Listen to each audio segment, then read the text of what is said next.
We've seen examples of external bleeding, from severe cuts to nosebleeds.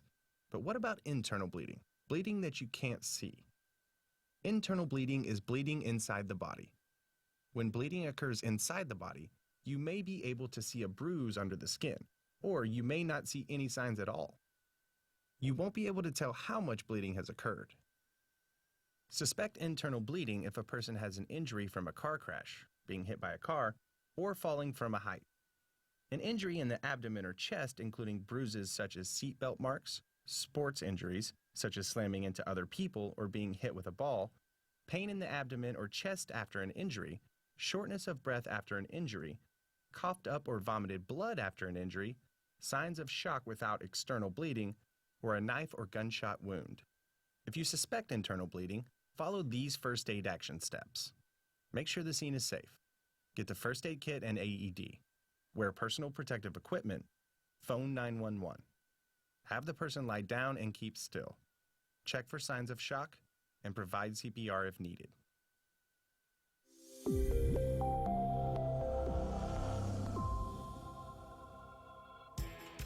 Which trail you boys want to take?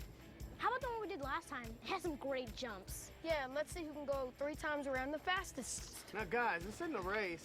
Hey! Oh. Wait up! A concussion is one type of head injury. Concussions usually happen because of falls, motor vehicle accidents, and sports injuries. A concussion may occur when the head or the body is hit so hard that the brain is moved inside the skull.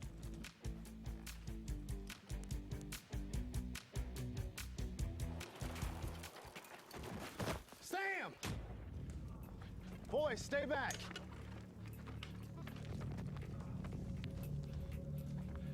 Sam, you okay? Oh, my head. My head. Oh, I'm dizzy. Oh, gosh, you hit your head really hard, man. I don't know what to do. I'm gonna call 911, right?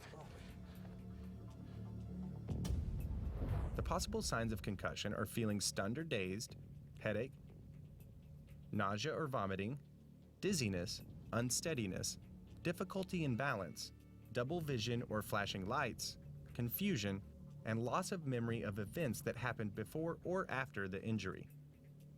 With any kind of head, neck, or spine injury, be cautious about moving an injured person. Suspect a head injury if the person fell from a height, was injured by a strong blow to the head, was injured while driving, was in a car crash, or was riding a bicycle or motorbike that was in a crash, especially when not wearing a helmet or the helmet broke in the crash. In addition, a person with a head injury other than a concussion may not respond or only moan, vomit, have trouble seeing, walking, or moving any part of the body, or have a seizure. Yes, he's conscious. Yes. If a person has a head injury that results in a change in consciousness, worsening signs or symptoms, or other cause for concern, the person should be evaluated by a healthcare provider or EMS personnel as soon as possible. And phone 911 if the person loses consciousness. A person with these signs should not play sports, drive a car, ride a bike, or work with heavy machinery until a healthcare provider says it's okay to do so.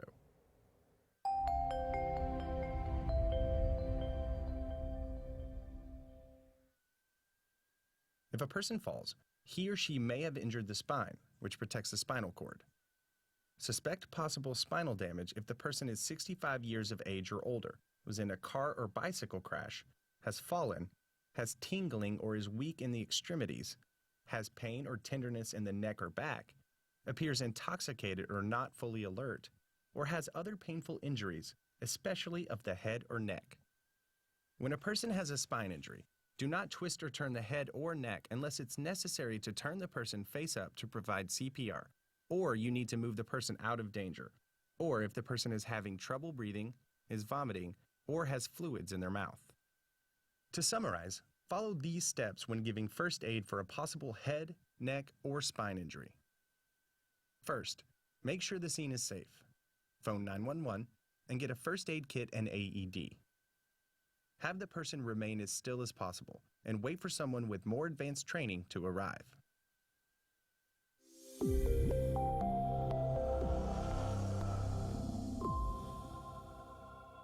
All right, you guys, bring it on in. Let's finish up some stretching and then we'll start off with something basic, maybe some round-offs.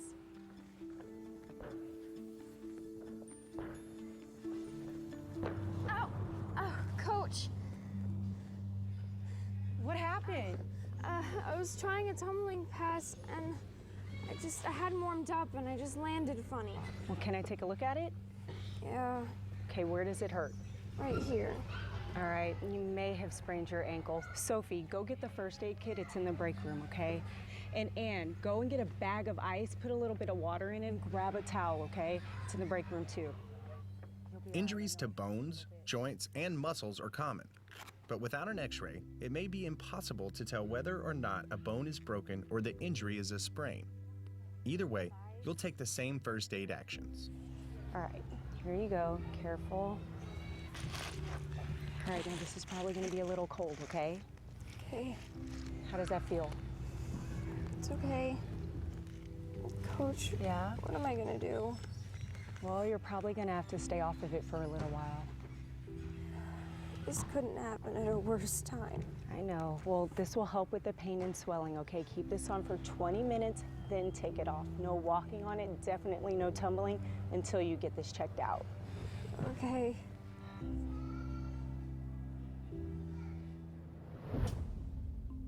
First, make sure the scene is safe. Get the first aid kit. Wear personal protective equipment. Cover any open wound with a clean dressing. Put a towel on top of the injured body part and place a bag filled with ice and water on top of the towel over the injured area. Keep the ice in place for up to 20 minutes. Phone 911 if there is a large open wound, the injured body part is abnormally bent, or you're not sure what to do.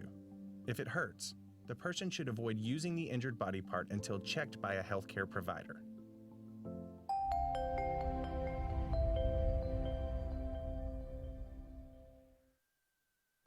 There are times when someone has a suspected broken bone and you may need to splint it. For example, if you are hiking in the wilderness like these campers, you may need to apply a splint to an injured arm. Okay, everybody, stay close. We don't want anyone to get lost. This trail has some real twists and turns. Yeah, we're pretty far out from camp now, but we thought you'd like it. It's cool. This has been the most fun day. Ow! Cindy! My arm! Girls, stay back. I don't want anyone else to get hurt. Are you okay? What happened? I was trying to avoid a hole in the trail and it just tumbled over. Oh, I think it might be broken. I'm gonna need to splint it. Caroline, can you help find some sticks so we can make a splint? Sure. A splint keeps an injured body part from moving. If a broken bone has come through the skin or is bent, it shouldn't be straightened. The injury needs to be protected until someone with more advanced training can take over. Here, okay. This might hurt a little.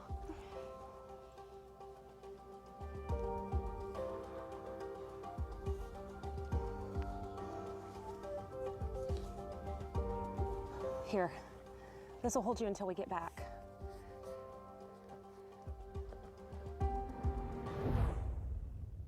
Before making a splint, first make sure the scene is safe for you and the injured person.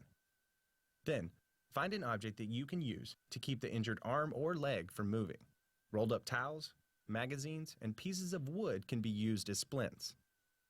Splint in a way to reduce pain and limit further injury. The splint should be longer than the injured area and should support the joints above and below the injury. After covering any broken skin with a clean or sterile cloth, tie or tape the splint to the injured limb so that it supports the injured area. Use tape, gauze, or cloth to secure it. It should fit snugly but not cut off circulation. If you're using a hard splint, like wood, make sure you pad it with something soft, like clothing or a towel. Keep the limb still until the injured person can be seen by a healthcare provider.